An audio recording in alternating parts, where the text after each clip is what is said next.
Ini bukan pertanyaan teoretis buat di kelas aja loh. Ini adalah tantangan nyata yang dihadapi para marketer global setiap hari.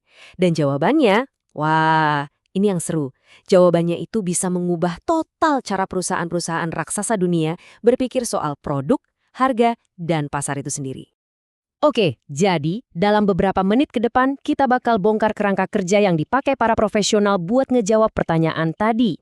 Kita akan lihat gimana memahami lingkungan ekonomi sebuah negara itu bukan cuma soal ngeliatin data doang, tapi ini adalah peta strategis Anda buat menang di pasar global.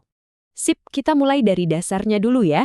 Sebelum ngomongin produk, promosi, atau iklan yang keren-keren, kita harus paham dulu nih panggungnya, tempat di mana semua ini akan dimainkan. Dan panggung itu adalah lingkungan ekonomi.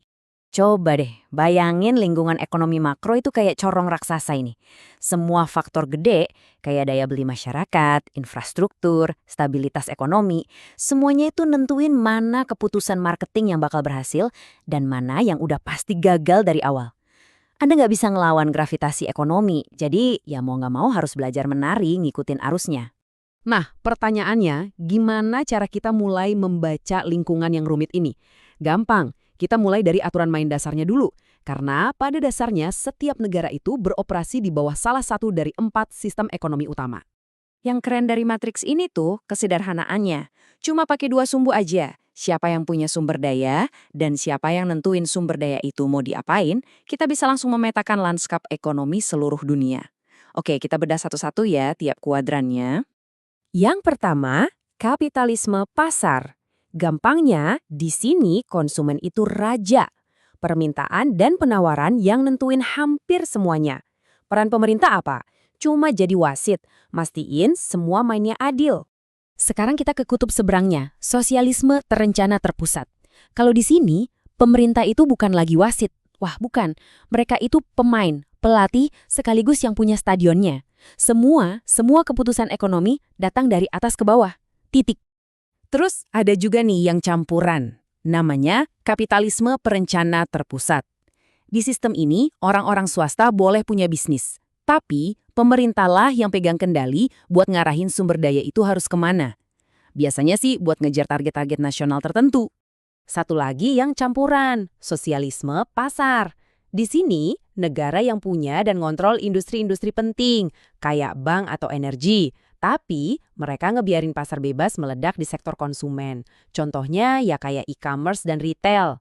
Nah, ini poin paling pentingnya. Di dunia nyata, hampir nggak ada negara yang 100% murni pakai satu sistem. Kebanyakan itu campuran, dan sebagai marketer, Anda harus ngerti campuran unik di tiap negara. Contoh paling gampang ya Tiongkok. Anda bisa jualan produk super inovatif di platform kayak Alibaba, tapi di saat yang sama, Anda juga harus berurusan sama bank-bank milik negara. Oke, aturan mainnya udah jelas. Sekarang kita perlu ngukur para pemainnya. Siapa mereka?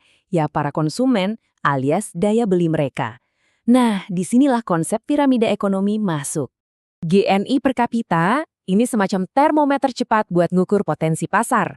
Ini langsung bantu kita jawab pertanyaan paling dasar. Oke, pasar ini butuhnya produk canggih yang mahal atau produk basic yang harganya super miring? Kalau kita lihat dari kacamata strategi, dunia ini bisa kita bagi jadi 2 arena besar. Yang pertama, dasar piramida. Ini isinya negara-negara berpenghasilan rendah sampai menengah ke bawah. Terus ada puncak piramida. Ini buat negara berpenghasilan menengah ke atas dan tinggi. Dan cara main di 2 arena ini beda banget. Biar gampang bedainnya, gini aja. Di dasar piramida, kayak di Indonesia atau India, permainannya itu soal volume. Jual jutaan barang dengan untung super tipis per barangnya. Sebaliknya, di puncak piramida, kayak di Jepang atau Eropa, permainannya itu soal nilai. Jual produk yang unik, canggih, atau mewah dengan margin keuntungan yang tebal. Oke, teorinya cukup dulu ya. Sekarang kita lihat gimana semua ini dipakai di dunia nyata buat mecahin masalah beneran. Kita balik lagi ke pertanyaan di awal tadi, lewat studi kasus super keren dari Unilever. Jadi ini dia tantangannya. Unilever punya sampo kelas dunia. Masalahnya, target pasar mereka di negara-negara ini hidupnya dari upah harian. Buat mereka beli sampo 1 botol penuh itu kayak investasi besar, berat banget, padahal mereka butuh loh. Dan Ini dia solusinya yang jenius banget. Daripada maksa orang beli botol, Unilever mengubah total format produknya biar pas sama kantong konsumen. Muncullah saset murah. Tiba-tiba sampo yang tadinya barang mewah yang harus nabung dulu jadi kebutuhan harian yang bisa dibeli kapan aja. Ini adaptasi produk dan harga yang sempurna. Eits, tapi tunggu dulu, ceritanya belum selesai. Selalu ada plot twist kalau kita ngomongin marketing global, yaitu nilai tukar mata uang asing atau forex. Keuntungan Anda bahkan setelah jual jutaan saset bisa hilang gitu aja dalam semalam. Coba deh posisikan diri Anda sebagai marketing directornya. Tiba-tiba nilai mata uang lokal anjlok 30%. Artinya apa?